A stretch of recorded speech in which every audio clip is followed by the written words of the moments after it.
Hello, this is your host, Todd Lewis, with part 5 of Bertrand Russell's The Scientific Outlook.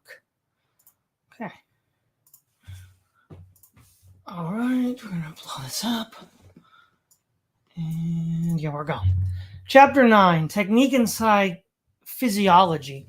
A living body, considered as a physico-chemical mechanism, has some very remarkable properties, which so far no machine of human construction can imitate. The physical parts of the mechanism, such as the heart's action in pumping the blood and the working of muscle and bones, are less remarkable than the chemical portions, but have at any rate the merit of seldom going seriously out of order. The heart has to work every day and night throughout the whole of a man's life, say 70 years. Repairs, if any are needed, have to be effected while it is working. An ordinarily healthy man is much less often ill than the best of motor cars, in spite of the fact that the engine never gets a rest. The physics of the human body is excellent, but is less complex and interesting than its chemistry. The most remarkable properties of a living body, as opposed to a lifeless one, are nourishment, growth, and predetermination. Nourishment consists in the fact that a living body, by means of various physical apparatuses, enters into chemical contact with suitable foreign bodies and subjects them to a laboratory treatment, which transforms as much of them as possible into substances chemically similar to itself and ejects the useless residue. Growth consists in the fact that by means of cell division and nourishment, the visible complexity of a living body can increase at the same time with its bulk. Predetermination, which is a property of both nourishment and growth, consists in the fact that nourishment is used to keep an adult body nearly unchanging in structure and chemical composition, while in the young, growth reproduces, within narrow limits, the structure of the parents. As thus defined, predetermination embraces reproduction and heredity. It seems at first sight an almost mystical property of living matter, but science is gradually coming to understand it, though as yet far from completely. Nourishment, the transformation of blood into various parts of the body, is a process of quite amazing complexity. Some aspects of it, for example, the operation of vitamins, remain obscure, but the essential characteristic of nourishment is comparatively simple. From the saliva onwards, a series of chemical agents act upon our food until it reaches the condition in which it is fit to enter the bloodstream, out of which the various parts of the body extract what they need, again by means of various chemical agencies. Growth is seen in its most remarkable form in the newly fertilized ovum, which rapidly divides into 2 cells, then 4, then 8, and so on, while continually increasing in size. Growth is capable of assuming morbid forms, for instance, in cancer. Predetermination is exhibited not only in heredity, but in ordinary repairs to the wear and tear of the body. When hair and nails are cut, they grow again. When the skin is scratched, new skin forms. When the body has been wasted by illness, it reverts with returning health to very nearly what it was before. Within limits, a living body has the power of restoring itself to a previous structure when it has suffered some not too violent disturbance. Heredity is an example of the same power. There must be differences between human and simian spermatozoa, corresponding to the differences between men and monkeys, though the microscope is not sufficiently powerful to reveal them. We must suppose that throughout the growth of the fetus, a pre-existing complexity is becoming visible, since otherwise the fact of heredity is unintelligible. The development of the embryo is therefore, from the standpoint of logic, strictly analogous to the self-preservative quality of the adult body, and it is, of course, true only within similar limits. Technique and physiology has hereto chiefly taken the form of medicine, in the widest sense, i.e. the prevention and cure of disease and death.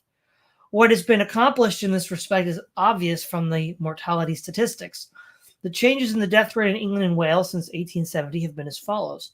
1870, 22.9%, 1929, 13.4%. In other civilized countries, the changes have been similar. At the same time, owing to another form of technique and physiology, the birth rate has been declining, as the following figures show. 1870, 35.3%, 1929, 16.3%. There are many consequences of these figures. One is that there is a ceasing to be any natural increase of population in civilized countries, and that there may before long be an actual diminution. The other is that there are fewer young people and more old people. Those who believe that the older are wiser than the young will expect good results from this change in the balance between age and youth. On the other hand, it will be regretted by those who feel that in our rapidly changing world, the older are less likely than the young to understand new forces, and more likely than the young to overestimate decaying forces that are losing their importance. This, however, may be counteracted by a prolongation of physiological youth.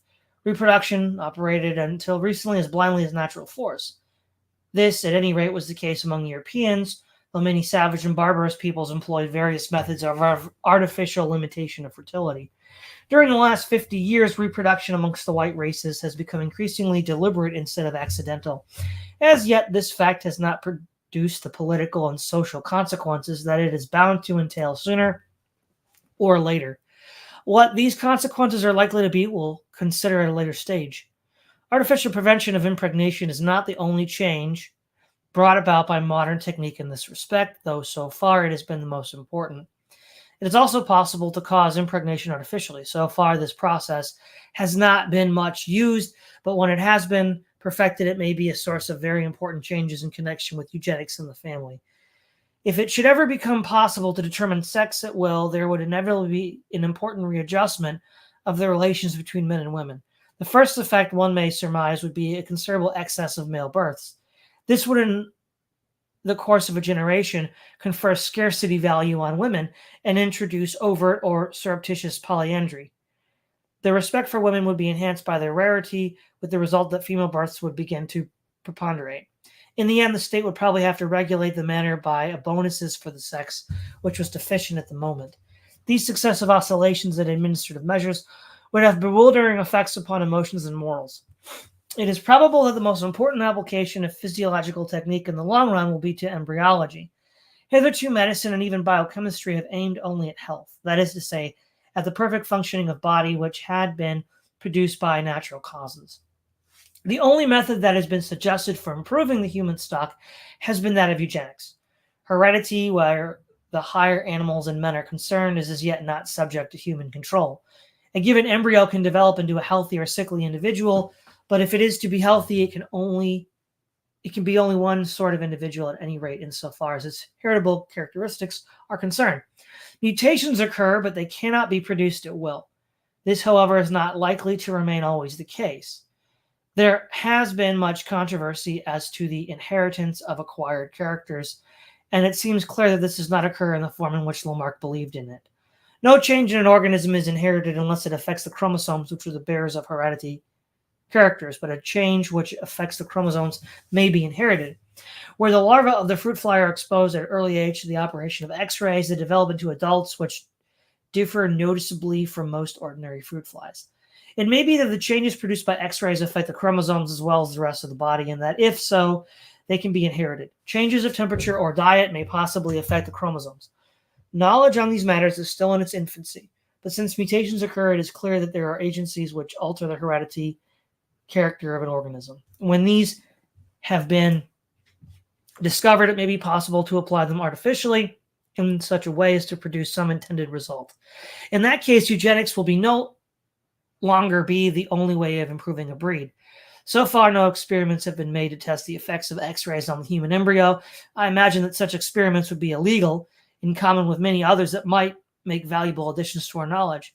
Sooner or later, however, probably in Russia, such experiments will be made. If science continues to advance as fast as it has done recently, we may hope before the end of the present century to discover ways of beneficially influencing the human embryo, not only as regards those acquired characteristics which can be inherited because they do not affect the chromosomes, but because also as regards the chromosomes themselves. It is likely that this result will only be achieved after a number of unsuccessful experiments leading to the birth of idiots or monstrosities. But would this be too high a price to pay for the discovery of a method by which, within one generation, the whole human race could be rendered intelligent?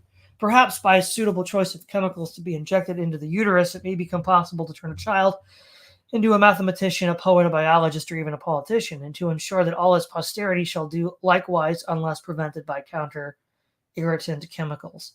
The sociological effect of such a possibility is a vast subject which we will not consider at present. But it would be very rash to deny that some such possibility may exist in the near future. While it is rather rash to make deliberate prophecies, it is, I think, fairly clear that in a human body, from the moment of conception, will not be regarded merely as something which must be left to grow in accordance with natural forces, with no human interference beyond what is required for the preservation of health.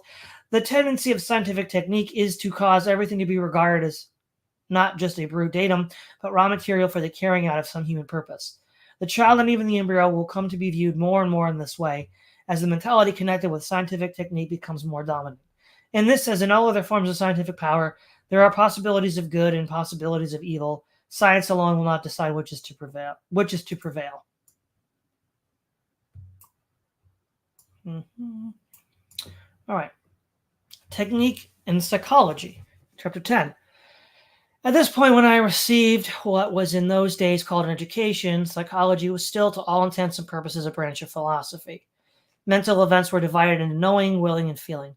Attempts were made to define perception and sensation, and in general, the subject was one for verbal analysis of concepts that the philosophers had rendered familiar, though not intelligible.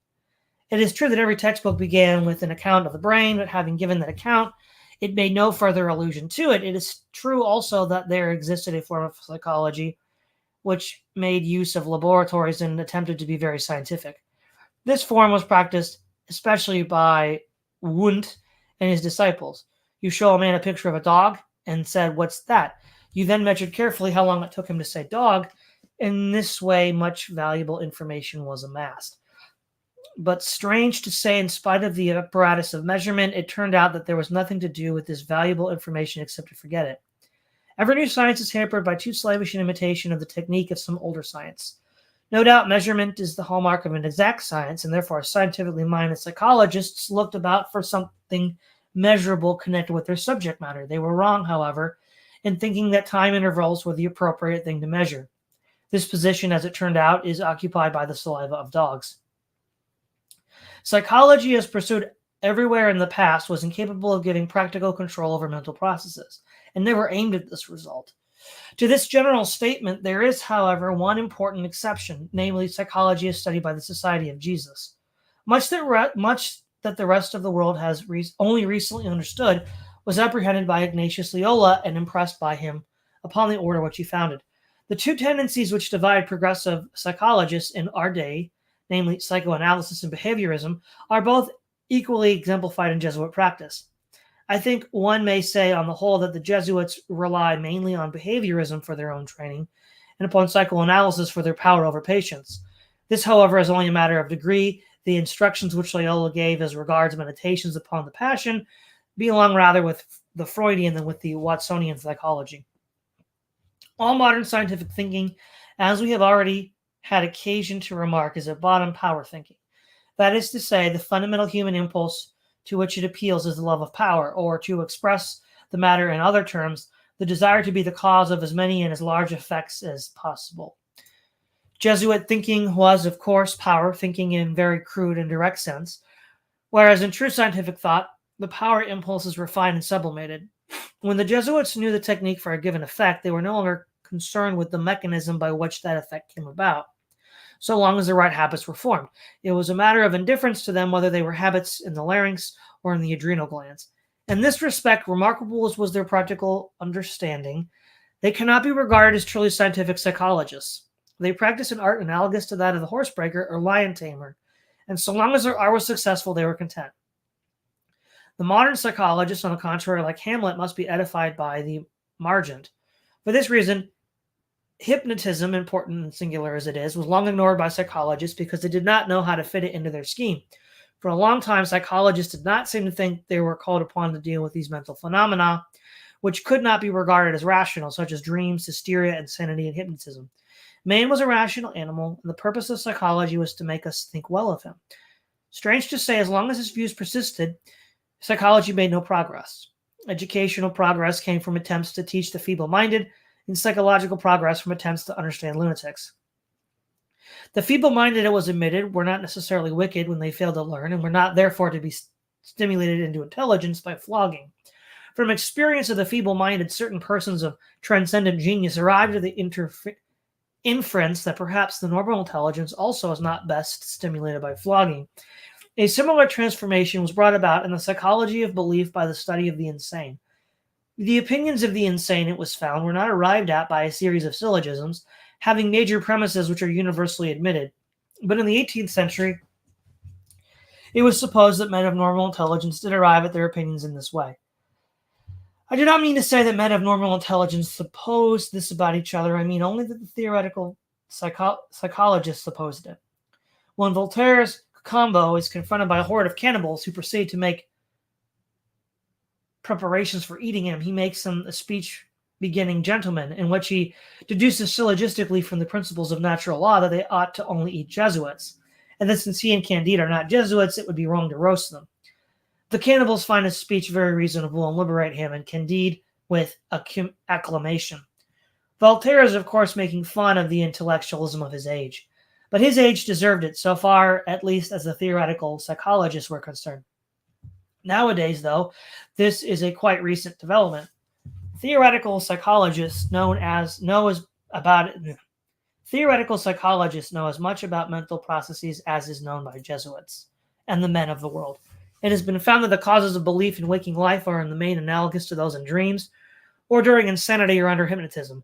They are not, of course, wholly analogous. There is a little leaven of reason which makes all the difference between reason, but reason is a cause of disbelief rather than of belief. Animal faith supplies what is positive, reason only what is negative. Science, speaking broadly, is a tree growing from the soil of animal faith, but clipped by the shears of reason. It is that part played by animal faith that modern psychology has begun to understand. There are in psychology two modern techniques which are as yet more or less antagonistic to each other. There is the technique of Freud and the technique of Pavlov. Freud's purposes were primarily therapeutic. He was concerned to cure people of the less extreme forms of mental disorder. In the case of this attempt, he was led to a view as to the causation of such troubles. Freud's theory on this subject has been proven more important than his contributions to therapeutics. I think a free rendering of the general principles emerging from the work of Freud and his followers would be more or less as follows. There are in human beings certain fundamental desires, usually in a greater or lesser degree unconscious, and our mental life is molded so as to yield the greatest possible satisfaction of these desires. But whatever obstacles arise to their realization, the means adopted for overcoming these obstacles are apt to be somewhat foolish, in the sense that they operate only in the realm of fantasy and not in that of reality. I do not think that psychoanalysts have reflected very deeply upon the distinction between fantasy and reality. I suppose that for practical purposes, fantasy is what the patient believes and reality is what the analyst believes. Men are not allowed to become recognized analysts until they become analyzed, and in this process it is expected that they will adopt the official view as to reality.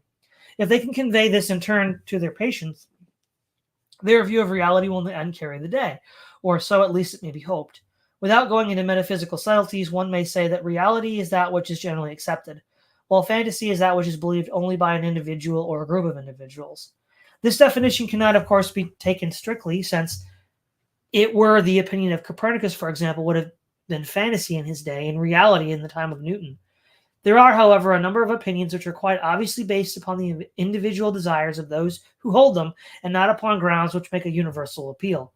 I was once visited by a man who expressed a desire to study my philosophy, but confessed that in the only book of mine which he had read, there was only one statement which he could understand, and that was a statement with which he could not agree. I inquired what the statement was, and he replied, "It is the statement that Julius Caesar is dead." I naturally asked why he did not accept the statement. He drew himself up and replied rather stiffly, "Because I am Julius Caesar." Being alone with him in a flat, I took steps to reach the street as soon as possible, since it appeared to me probable that his opinion was not derived from an objective study of reality. This incident illustrates the difference between sane and insane beliefs. Sane beliefs are those inspired by desires which agree with the desires of other men. Insane beliefs are those inspired by desires which conflict with those of other men. We should all like to be Julius Caesar, but we recognize that if one is Julius Caesar, another is not. Therefore, the man who thinks he is Julius Caesar annoys us, and we regard him as mad. We should all like to be immortal, but one man's immortality does not conflict with another's. Therefore, the man who thinks he is immortal is not mad. Delusions are these opinions which fail to make the necessary social adjustments, and the purpose of psychoanalysis is to produce the social adjustments which will cause such opinions to be abandoned. The reader, I hope, will have felt that he is above account and is in some respects inadequate. However hard we might try, it is scarcely possible to escape from the metaphysical conception of fact. Freud himself, for example, when he first propounded his theory of the pervasiveness of sex, was viewed with the kind of horror that is inspired by a dangerous lunatic. If social adjustment is a test of sanity, he was insane. Though when his theories came to be sufficiently accepted to be a source of income, he became sane. This is obviously absurd. Those who agree with Freud must contend that there is objective truth in his theories, not merely that they are such as many people can be got to accept. What remains of the theory of social adjustment as the test of truth is that beliefs inspired by purely personal desires are seldom true. I mean by purely personal desires those that conflict with the interests of others. Take as an illustration the man who has become rich on the stock exchange. His activities are, it is true, inspired by a desire to become rich, which is purely personal, but his beliefs must be inspired by an impartial survey of the markets. If his beliefs are personal, he will lose money and his desires will not be gratified. As this illustration shows, even our most personal desires are more likely to be gratified if our beliefs are impersonal than if they are personal. This is the reason why science and scientific method are held in esteem. When I say that a belief is impersonal, I mean that those desires which enter into its causation are universal human desires and not such as are particular to the person in question. Psychoanalysis, as a psychological theory, consists in the discovery of the desires usually unconscious, which inspire belief, especially in dreams and in insane delusions, but also in all the less rational parts of our normally sane working life. Considered as therapeutic, psychoanalysis is a technique which aims at substituting impersonal for personal desires as sources of belief, whether personal desires have become so dominant as to interfere with social behavior. The technique of psychoanalysis where adults are connected is as yet slow, cumbersome, and expensive. The most important applications of psychoanalytic theory are to education. These applications are as yet in an experimental stage, and owing to the hostility of the authorities, they can only be made on a very small scale. It is, however, already evident that moral and emotional education has hitherto been conducted on wrong lines and has produced maladjustments which have been sources of cruelty, timidity, stupidity, and other unfortunate mental characteristics. I think it is possible that psychoanalytic theory may be absorbed into something more scientific, but I do not doubt that something of what psychoanalysis has to suggest is regarded to early education will be found permanently valid and of immense importance. The behaviorist psychology, which has its experimental basis in the work of Pavlov, but has become generally known through Dr. John B. Watson, is at first slightly very different from psychoanalysis and scarcely compatible with it. I am persuaded, however, that there is truth in both, and that it is important to arrive at a synthesis of the two. Freud starts from fundamental desires, such as the sexual impulse, which he conceives as seeking an outlet now in one direction, now in another. Behaviorism starts with an apparatus of reflexes and the process of conditioning. There is perhaps not quite so much difference as there seems to be. The reflex corresponds roughly to Freud's fundamental desires and the process of conditioning to the search for different outlets. As a technique for acquiring power, behaviorism is, I think, superior to psychoanalysis. It embodies the methods which have always been adopted by those who train animals or drill soldiers. It utilizes the force of habit, the strength of which has always been recognized, and as we saw when we considered Pavlov, it makes it possible both to cause and to cure neurasthenia and hysteria.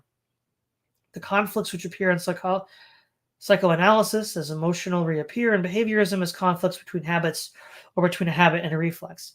If a child were severely beaten every time it sneezed, it is probable that a fantasy world would, in time, build itself up in his mind around the conception of sneezing. He would dream of heaven as a place where the spirits of the blessed sneeze unceasingly, or on the contrary, he might think of hell as a place of punishment for those who live in open stratification.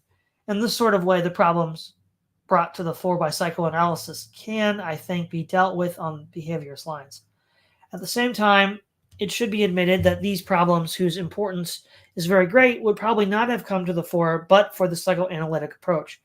For the practical purposes of educational technique, I think it will be found that the educator should behave as psychoanalyst when he is concerned with matters touching powerful instincts, but as a behaviorist in matters which a child views as emotionally unimportant. For example, affection for parents should be viewed in the psychoanalytic manner, but brushing teeth in the behaviorist manner. So far, we have been considering those ways of influencing the mental life which proceed by mental means as in psychoanalysis, or by means of the conditioned reflexes in behaviorism. There are, however, other methods which may in time prove of immense importance. These are the methods which operate through physiological means, such as the administering of drugs. The curing of cretinism by means of iodine is so far the most remarkable of these methods. In Switzerland, all salt for human consumption is obliged by law to be iodized, and this measure has been found adequate as preventative of cretinism. The work of Cannon and others concerning the influence of the ductless glands from the emotions has become widely known, and it is clear that by administering artificially the substances which the ductless glands provide, a profound effect can be produced upon temperament and character. The effects of alcohol, opium, and various other drugs have long been familiar, but these effects are on the balance harmful unless the drug is taken with unusual moderation. There is, however, no a priori reason why drugs should not be discovered which have a wholly beneficial effect. I have never myself observed any but good effects to flow from the drinking of tea, at any rate if it is China tea. It is possible also that psychological marvels may become possible through prenatal treatment. One of the most eminent philosophers of our day regards his superiority to his brothers, perhaps humorously, as due to the fact that shortly before his birth his mother was in a carriage which rolled down the Simplon in an accident. I do not suggest that this method should be adopted in the hope of turning us all into philosophers, but perhaps in time we shall discover some more peaceful means of endowing the fetus with intelligence. Education used to begin at 8 years old with the learning of Latin declensions. Now, under the influence of psychoanalysis, it begins at birth. It is to be expected that with the advance of experimental embryology, the important part of education will be found to be prenatal.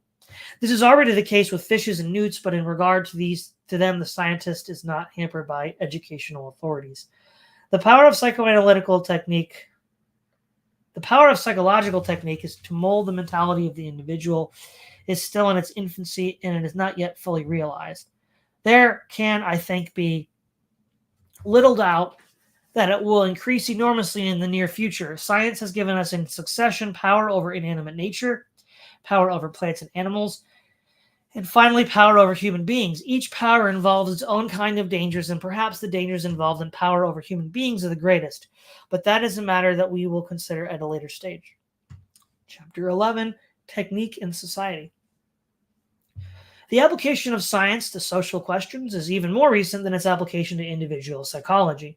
There are, it is true, a few directions in which a scientific attitude is to be found as early as the beginning of the 19th century. Malthus's theory of population, whether true or false, is certainly scientific.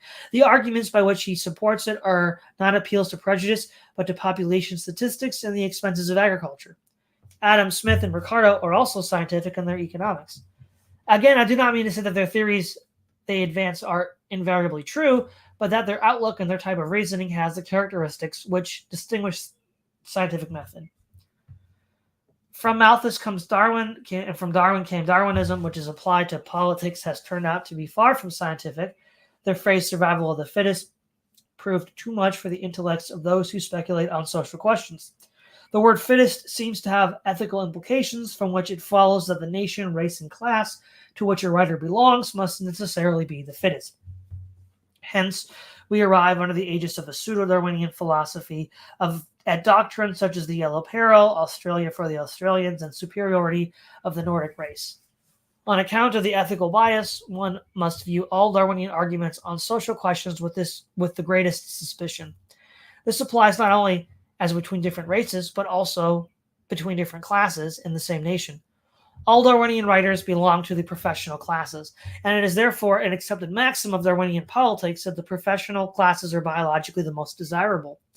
It follows that their sons ought to get a better education at the public expense than that which is given to the sons of wage earners. In all such arguments, it is impossible to see an application of science to public affairs. This is merely a borrowing of some of the language of science for the purpose of making a prejudice seem respectable. There is, however, a large amount of genuine experimental science in social affairs. Perhaps the most important set of experiments in this realm is that which we owe to advertisers. This material, valuable as it is, has not been utilized by experimental psychologists because it belongs to a region remote from the universities, and they would feel themselves vulgarized by contact with anything so gross. But anybody who is in earnest in studying the psychology of belief cannot do better than consult the great advertising firms. No test of belief is so searching as the financial one. When a man is willing to back his belief by spending money in accordance with it, his belief must be regarded as genuine. Now, this is precisely the test which the advertiser is perpetually applying. Various people's soaps are recommended in various ways. Some of these ways produce the desired result, others do not. Or at any rate, not to the same degree. Clearly, the advertisement which causes a man's soap to be bought is more effective in creating belief than the one which does not. I do not think any experienced advertiser would suggest that the merits of the respective soaps had any share whatever in bringing about the result. Very large sums of money are paid to the men who invent good advertisements, and rightly so, for the power to cause large numbers of people to believe what you assert is a very valuable power. Considering its importance, for example, to the founders of religions, in the past they often had to adopt the most painful forms of publicity. How much pleasanter their lives would have been if they could have gone to an agent who would have purchased the respect of their disciples in return for a percentage on the ecclesiastical revenues. From the technique of advertising, it seems to follow that in the great majority of mankind, any proposition will win acceptance if it is reiterated in such a way as to remain in the memory. Most of the things that we believe because we have heard them affirmed. We do not remember where or why they were affirmed, and we are therefore unable to be critical even when the affirmation was made by a man whose income would be increased by its acceptance and was not backed by any evidence whatever. Advertisements tend, therefore, as the technique becomes perfected, to be less and less argumentative and more merely striking. So long as an impression is made, the desired result is achieved. Considered scientifically, advertisements have another great merit, which is that their effect, so far as it is known, through the receipts of the advertisers, are the mass effects, not effects upon individuals, so the data acquired are data as to mass psychology.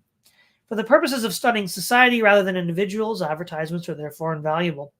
Unfortunately, their purpose is practical rather than scientific.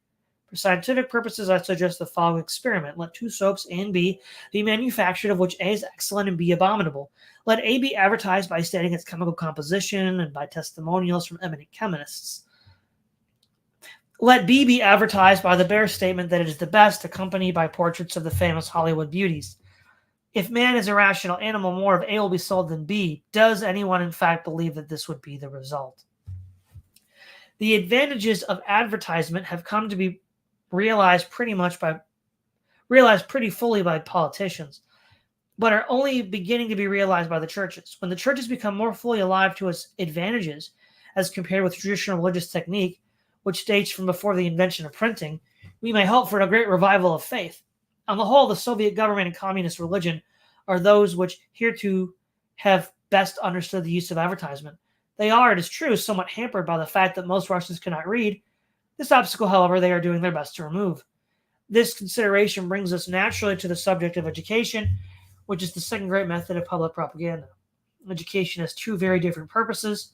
On the one hand, it aims at developing the individual and giving him knowledge which will be useful to him. On the other hand, it aims at producing citizens who will be convenient for the state or the church, which is educating them. Up to a point, these two purposes coincide in practice. It is convenient to the state that citizens should be able to read and that they should possess some technical skill and virtue of which they are able to do productive work. It is convenient that they should possess sufficient moral character to abstain from unsuccessful crime and sufficient intelligence to be able to direct their own lives. But when we pass beyond these elementary requirements, the interests of the individual may often conflict with those of the state or the church. This is especially the case in regard to credulity. To those who control publicity, credulity is an advantage, while to the individual, a power of critical judgment is likely to be beneficial. Consequently, the state does not aim at producing a scientific habit of mind except in a small minority of experts who are well paid and therefore, as a rule, supporters of the status quo. Among those who are not well paid, credulity is more advantageous to the state. Consequently, children in school are taught to believe that they are what they are told and are punished if they express disbelief.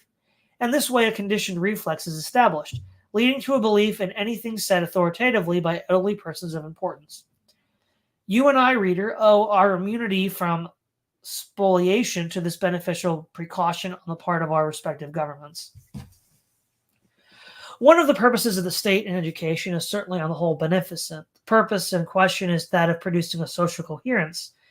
In medieval Europe, as in modern China, the lack of social coherence proved disastrous. It is difficult for large masses of men to cooperate as much as is necessary for their own welfare.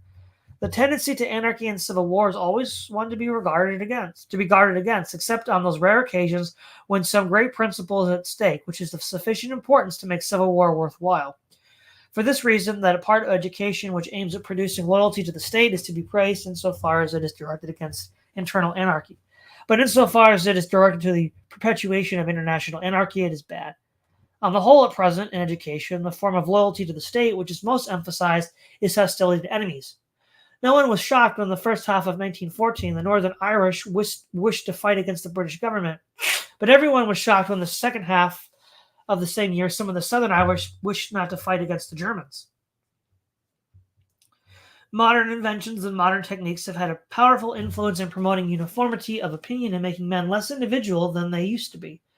Read, for example, The Stammering Century by Gilbert Seldes, and compare it with America at the present day. In the 19th century, new sects were perpetually springing up. New prophets were founding communities in the wilderness. Celibacy, polygamy, free love all had their devotees, consisting not of single cranks, but of whole cities. A somewhat similar mental condition existed in Germany in the 16th century, in England in the 17th century, and in Russia until the establishment of the Soviet government. But in the modern world, there are three great sources of uniformity in addition to education. These are the press, the cinema, and the radio. The press has become an agent of uniformity as a result of technical and financial causes. The larger the circulation of a newspaper, the higher the rate it can charge for its advertisements and the lower the cost of printing per copy. A foreign correspondent costs just as much whether his newspaper has a large or small circulation. Therefore, his relative cost is diminished by every increase in circulation.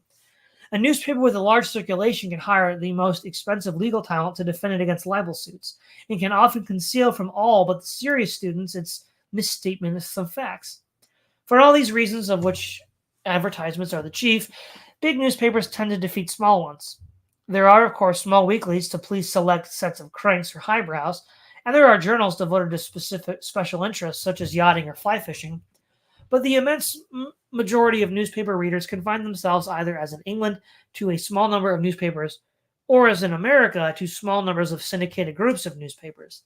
The difference between England and America in this respect is, of course, due to size. In England, if Lord Rothermore and Lord Beaverbrook desire anything to be known, it will be known. If they desire it to be unknown, it will be unknown except to a few pertinacious busybodies. Although there are rival groups in the newspaper world, there are, of course, many matters as to which the rival groups are agreed. In a suburban train in the morning, one man may be reading the Daily Mail and another the Daily Express. But if by some miracle they should fall into conversation, they would not find much divergence in the opinion they had imbibed or in the facts of which they had been informed. Thus, for reasons which are ultimately technical and scientific, the newspapers have become an influencing trend to uniformity and increasing the rarity of unusual opinions. Another modern invention tending towards uniformity is the radio. This, of course, is more the case in England, where it is a government monopoly, than in America, where it is free. During the general strike in 1926, it afforded practically the only method of disseminating news. This method was utilized by the government to state its own case and conceal that of the strikers. I was myself at the time in a remote village, almost the farthest from London, I believe, of any village in England. All the villagers, including myself, assembled in the post office every evening to hear the news. A pompous voice would announce, "It is the Home Secretary who has come to make a statement."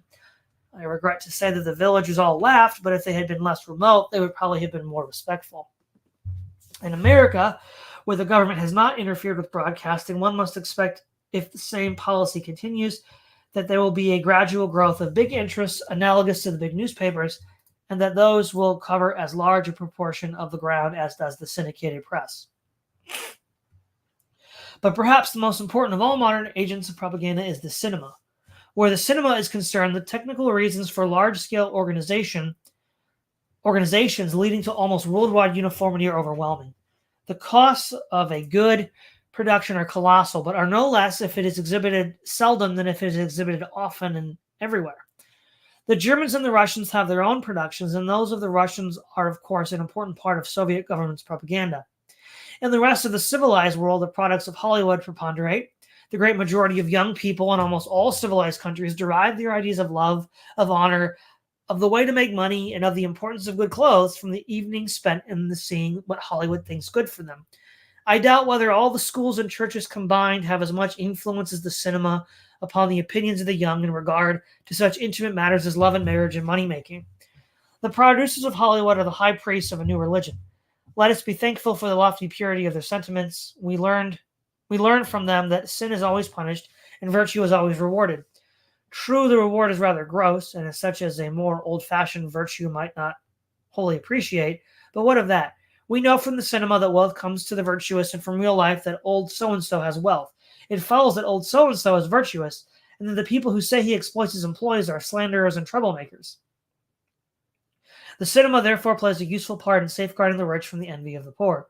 It is undoubtedly an important factor in the modern world that almost all the pleasures of the poor can only be provided by men possessed of vast capital or by governments. The reasons for this, as we have seen, are technical, but the results is that any defects in the status quo become known only to those who are willing to spend their leisure time otherwise in an amusement. These are, of course, a small minority, and from a political point of view, they are at most times negligible. There is, however, a certain instability about the whole system. In the event of unsuccessful war, it might break down, and the population, which has grown accustomed to amusements, might be driven by boredom into serious thought. The Russians, when deprived of vodka by wartime prohibition, made the Russian Revolution. What would Western Europeans do if deprived of the nightly drug from Hollywood? The moral of this for Western European governments is that they must keep on good terms with America. In the American imperialism of the future, it may turn out that the producers of cinema have been the pioneers. So far as we have been considering the effect of the scientific technique upon opinions, which cannot be regarded as a wholly cheerful subject, there are, however, many much better effects. Consider, for example, the matter of public health. In 1870, the death rate in England and Wales were 22.9%, and the infant death rate was 160. In 1929, there had been fallen, respectively, 13.4 and 74. This change is attributable almost entirely to scientific technique. Improvements in medicine and hygiene and sanitation and diet have all played their part in the diminution of suffering and unhappiness represented by those bare statistical facts. In old days, it was expected that about half the children in a family would die before they grew up.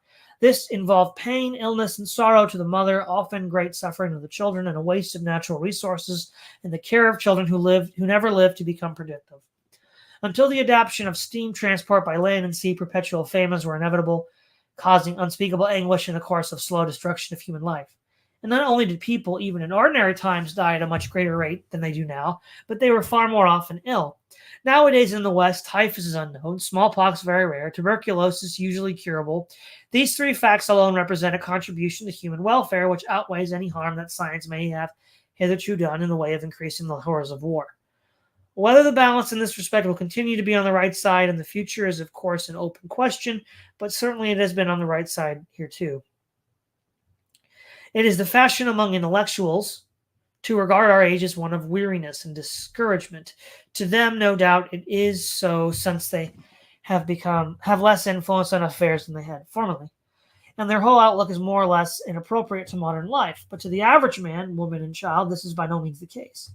Great Britain has been passing during the last 20 years through an economic depression and war, yet it would seem that the ordinary working class family has lately been better off than in the prosperous period of 45 years ago. The introduction of scientific technique into social affairs is as yet very incomplete and haphazard. Take, for example, the matter of banking and credit. Long ago, men took the first step towards scientific technique in this respect when they substituted money for barter. The next step, which did not begin for thousands of years after the introduction of money, was the substitution of banks and credit for cash. Credit has become an immense force controlling the economic life of all advanced communities.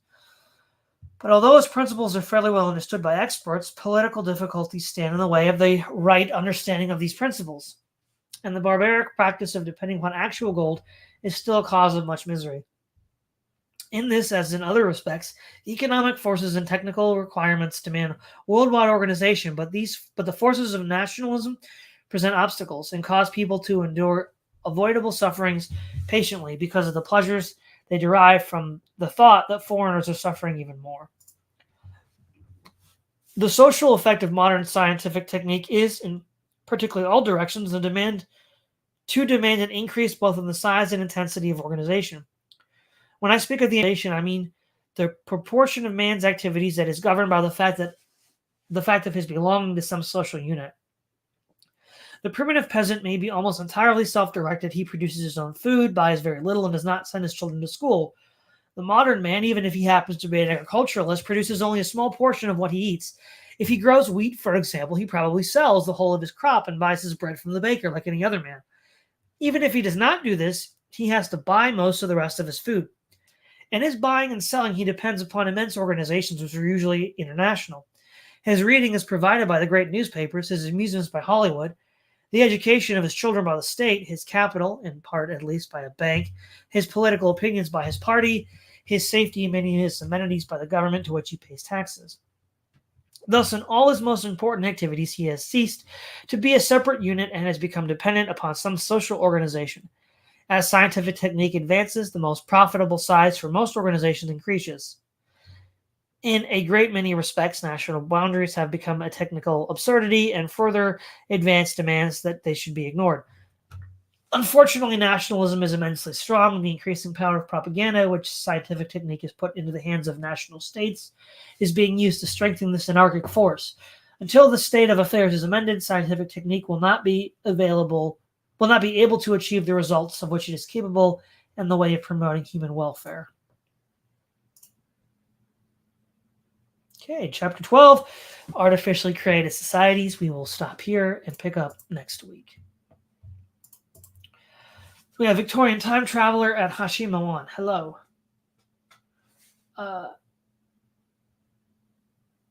This is fascinating. I will definitely come back and listen to the rest. Well, I hope you will. This is Ty Lewis, the Praise of Folly podcast, signing off.